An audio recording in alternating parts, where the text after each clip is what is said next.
Dahil sa labis na pagmamahal sa isang lalaki, nasayang ang 10 taong pinaghirapan ni Gia Khan sa mundo ng Bollywood. Nilamon ng matinding insecurity ang kanyang buhay. Nadagdagan pa ng pagtamlay ng kanyang karera at patong-patong na problema sa relasyon niya sa kanyang nobyo. Sa huli, hindi na kinaya ni Gia ang depresyon, kaya't nagdesisyon siyang kitlin na lamang ang kanyang buhay. Samahan niyo ako at ating balikan ang malungkot na kasong ito ni Gia Khan. Si Gia ay isang British-American actress and singer at parte ng Indian films at Bollywood. Ang kanyang totoong pangalan ay Nafisa Rizvi Khan. Dahil sa kanyang ganda at talento, naging instant ang pagsikat ni Gia sa mundo ng Bollywood noong 2007. Bago ang kanyang pagpanaw, nagkaroon din siya ng Filmfare nomination na siyang naging patunay ng kanyang talento at galing sa larangan ng pag-arte at pagkanta. Ipinanganak si Gia noong February 20, 1988 sa New York City, United States. Nagmula si Gia sa isang British-Pakistani family. Ang kanyang amang si Ali Rizvi Khan ay isang Indian-American businessman at ang kanyang ina naman ay si Rabia Amin na dati ding Hindi film actress noong 1980s. Matapos ang divorce ng kanyang mga magulang, lumipat silang mag-iina sa London at sa lugar na iyon na lumaki si Gia at ang kanyang 2 nakababatang kapatid na babae. Habang lumalaki, nagkaroon si Gia ng interes sa pagkanta at pagsayaw. At dahil nga dito, pinagpursige niya ang pag-aaral ng opera. Nagtraining din siya ng iba't ibang forms ng sayaw, katulad ng salsa, lambada at kathak. Bukod dito, nakumpleto din ni Gia ang isang kurso sa the Lee Strasberg Theater and Film Institute sa New York. Naganap ang debut ni Gia ng 18 anyos pa lamang siya nang makasama siya sa cast ng pelikulang Nishabd. Isa itong controversial romantic thriller film sa direksyon ni Ram Gopal Varma. Nakasama niya sa pelikulang ito ang sikat na Bollywood actor na si Amitabh Bachchan. Taong 2008 naman, nakasama siya sa isang box office success na pelikulang pinamagatang Gajini. Sa pelikulang ito, nakasama naman niya si Aamir Khan. Ang pelikulang ito ang naging highest grossing Bollywood film ng taong iyon. Taong 2010 naman, nakakuha din siya ng isang supporting comedic role sa pelikulang Houseful. Ito ang huling pelikula na nilahukan ni Gia bago ang kanyang pagpanaw. Dahil magaling ding umawit, sumulat din si Gia ng mga kanta at nai-record na rin niya ang ilan sa mga kantang ito sa pag-asang makakapag-release siya ng sarili niyang album. Ngunit sa kasamaang palad, hindi na niya ito natupad. Bago ang kanyang debut, pinalitan niya ang kanyang pangalan ng Gia na inspired sa pelikulang Gia kung saan tampok ang Hollywood actress na si Angelina Jolie. Napakaganda ng itinatakbo ng kanyang karera ng mga panahong ito. Hindi man talagang sikat na sikat, nagsimula ng umugong ang kanyang pangalan sa Bollywood dahil sa ipinakita niyang galing sa mga pelikulang kanyang nilahukan. Nagkaroon din siya ng mga offers at tsansang mag-shoot ng mga projects sa Mumbai at iba pang bahagi ng India. Subalit nag-iba ang takbo ng lahat nang makilala niya ang binatang si Suraj Pancholi. Nagsimula ang lahat sa isang friend request sa Facebook. Taong 2011, nag-send ng friend request ang binatang si Suraj Pancholi kay Gia. Ayon sa salaysay ni Suraj, nag-send siya ng friend request dahil nagandahan siya kay Gia. Bukod doon, medyo sikat na rin ito sa Bollywood. Hindi interesado ang dalaga noong una. Sa katunayan, inabot ng halos 1 taon bago niya inaccept ang friend request ng binata. Naganap ang una nilang personal na pagkikita noong September 2012 sa Mumbai. Naroroon si Gia para sa isang proyekto. Matapos ang kanilang pagkikita, hindi na naghiwalay pa ang dalawa. Si Suraj Pancholi naman ay ipinanganak noong November 9, 1990. Isa siyang star kid na nagmula sa prominenteng Bollywood family. Ang kanyang ama ay ang aktor na si Aditya Pancholi, kilala sa mga kontrabida at supporting roles, habang ang kanyang ina naman ay si Zarina Wahab, isang highly respected veteran actress sa Bollywood. Bago sumabak sa mundo ng pag-arte, nagsimula muna si Suraj behind the scenes. Isang assistant director under the supervision of Director Salman Khan sa pelikulang Ek the Tiger noong 2012. Nagsimula naman ang kanyang acting career noong 2015 sa romantic action film na Hero, kasama naman ang aktres na si Athia Shetty. Katulad ni Gia, nagkaroon din si Suraj ng Filmfare nomination bilang Best Newcomer sa pelikulang ito. Katulad ng nabanggit kanina, nasa Mumbai si Gia na mga panahong ito para sa isang proyekto. Sa kasamaang palad, naudlot ang nasabing proyekto kaya't nagkaroon si Gia ng downtime na nagbigay daan upang mas maging malapit ang dalawa. Nang sumapit ang October 2012, matapos ang isang buwan ng una nilang pagkikita, halos araw-araw nang magkasama ang dalawa. Maayos ang lahat noong una. Ngunit matapos lamang ang 2 buwan, nagbago ang lahat sa pagitan ni Gia at Suraj. Mabilis na napalitan ang honeymoon phase ng madalas na pagtatalo at pag-aaway. Pinagsuspetsahan nila ang isa't isa na may kinakatagpong iba.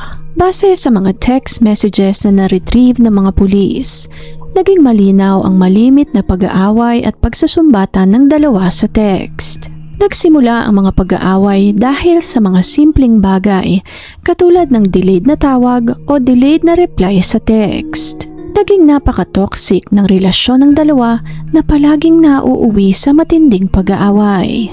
Ayon sa mga court documents, na mga panahong iyon, nagkaroon ng stagnation sa career ni Gia na siyang naging dahilan ng emotional distress ng dalaga. Bumagal ang mga proyekto at mga offers. Matapos ang tagumpay sa pelikulang Gajini, nahirapan siyang makakuha ng iba pang mga proyekto. Ang proyektong ipinunta naman niya sa Mumbai ng panahong iyon ay na-delay rin, kaya't halos natutuyo na ang ipon ng dalaga. Ito ang isa sa mga naging dahilan kung bakit palagi ring balisa si Gia. Masyado itong naapektuhan sa pagbagal ng kanyang karera. Hindi rin nakatulong na parang hindi ganoon kaseryoso sa kanya ang kanyang nobyo. Nang mga panahong ito, busy din si Suraj sa kanyang career. Palagi itong nasa set, kaya talagang nabawasan ang panahon na magkasama silang dalawa. Dahil palagi ring pagod sa trabaho, malimit ay hindi niya mapagpasensyahan ang mga pagtatanong at pang-i-interrogate sa kanya ng nobya. Ngunit hindi pa doon natapos ang masalimuot na relasyon ng dalawa.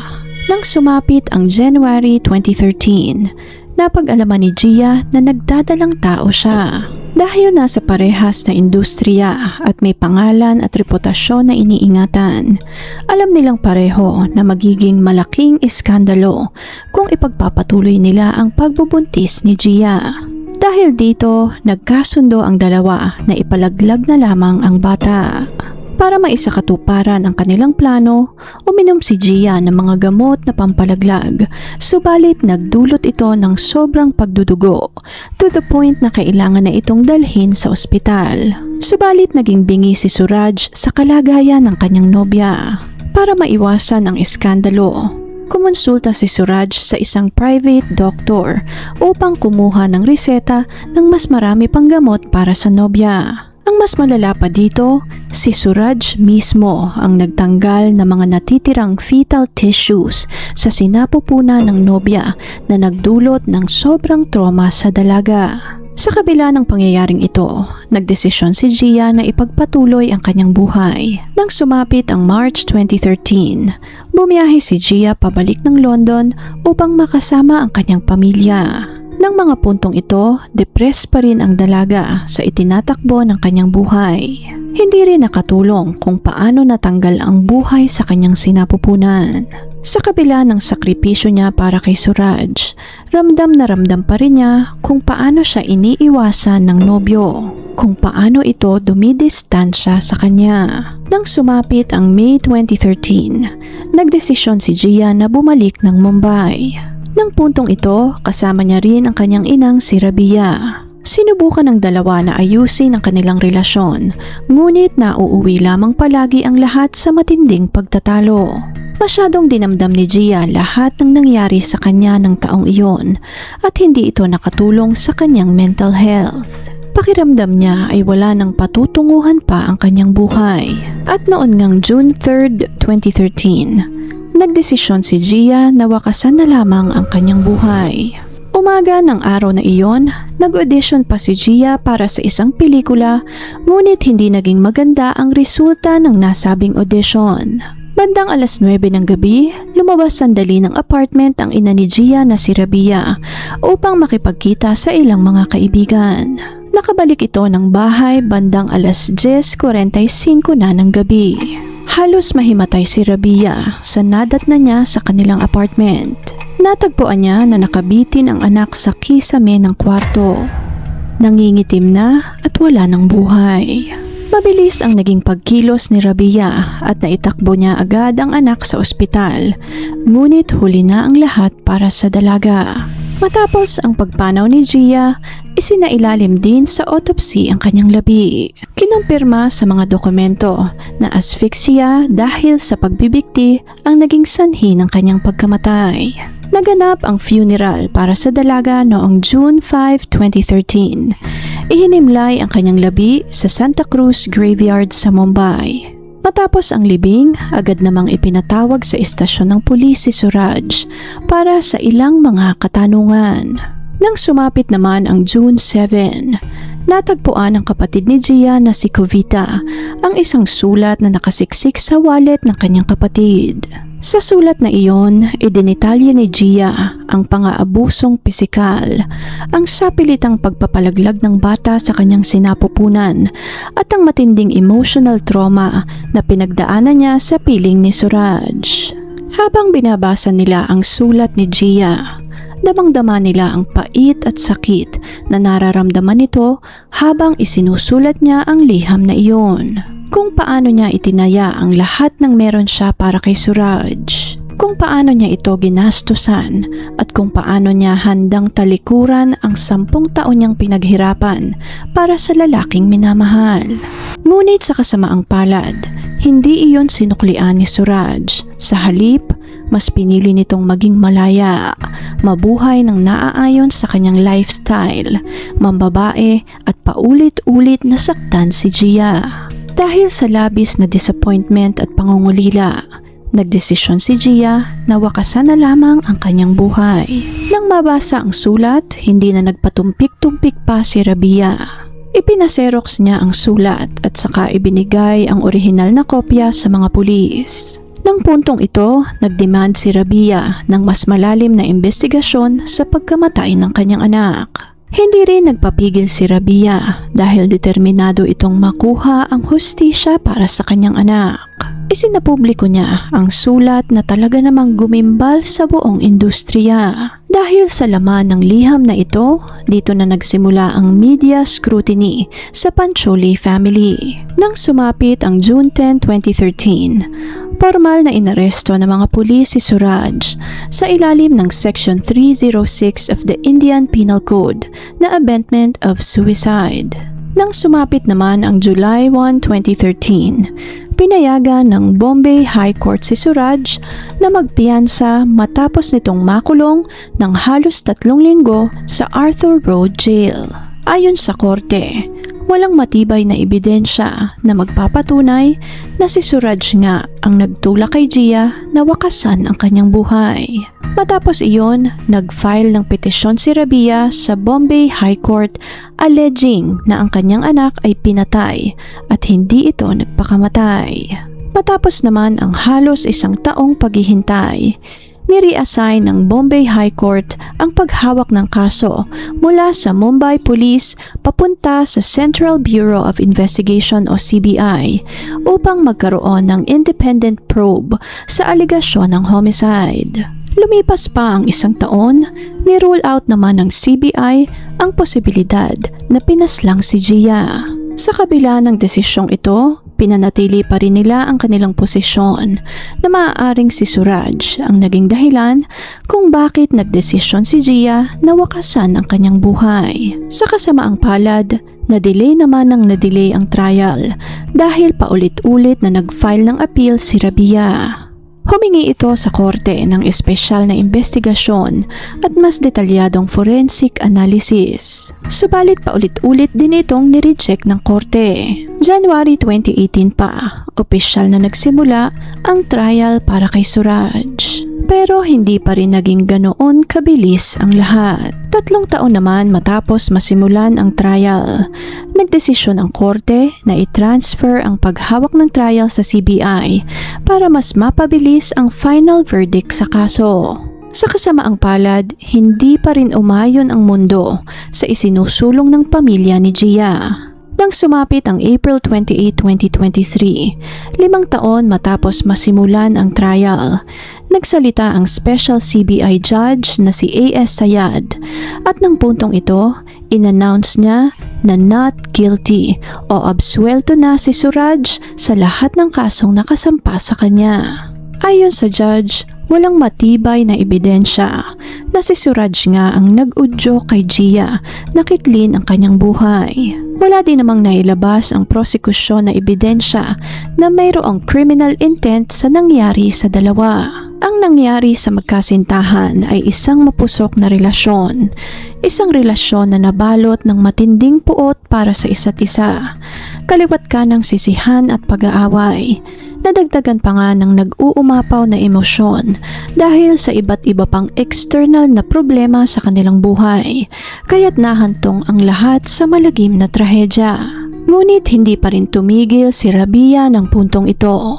Nag-file siya ng formal appeal sa mataas na hukuman upang i-challenge ang acquittal na nangyari kay Suraj. Iginiit ni Rabia na maraming mga forensic evidence ang nakaligtaang i-review ng CBI. Pero dahil na-acquit na nga si Suraj, nanatili itong legally cleared sa lahat ng kasong isinampa sa kanya. Sa kasalukuyan, matapos nga ang 10 taon na pakikipaglaban upang patunayan na wala siyang kasalanan, nag-focus si Suraj sa kanyang cinematic comeback. Nakasama siya sa cast ng isang patriotic historical drama na tinawag na Kesari Veer, Legend of Somnath. Sa durasyon naman ng trial, hindi siya pinabayaan ng kanyang mentor na si Salman Khan. Ito ang nagsilbing vocal pillar of support ni Suraj. Sa mga interview, inamin ng binata na ang nakalipas na 10 taon ang siyang pinakamadilim na parte ng kanyang buhay.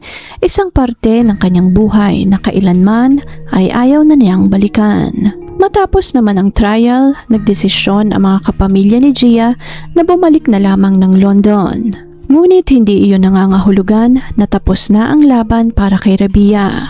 Sinabi niya sa media na iaalay niya ang natitira niyang buhay sa mundo upang hanapin ang hustisya para sa kanyang anak. Dahil dual citizen si Gia, humingi din ito ng tulong sa US Consulate at UK foreign officials upang magkaroon ng external entities katulad ng FBI na ma-review ang case files ng kanyang anak. Sa kabila ng lahat ng nangyari, tiwala si Rabia na magkakaroon ng linaw ang lahat.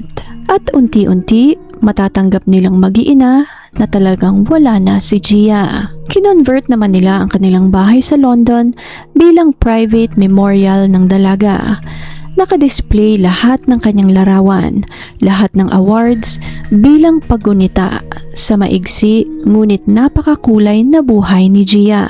Araw-araw pa rin silang nagsisindi ng kandila para sa dalaga, dalangin na sana'y payapa na itong kapiling ang amang lumikha. Kung interesting po ang kasong ito para sa inyo, please leave a comment and share your thoughts sa comment section below. Please click on the subscribe button and notification bell as well para updated kayo sa mga susunod pang videos. Salamat po and see you on the next one.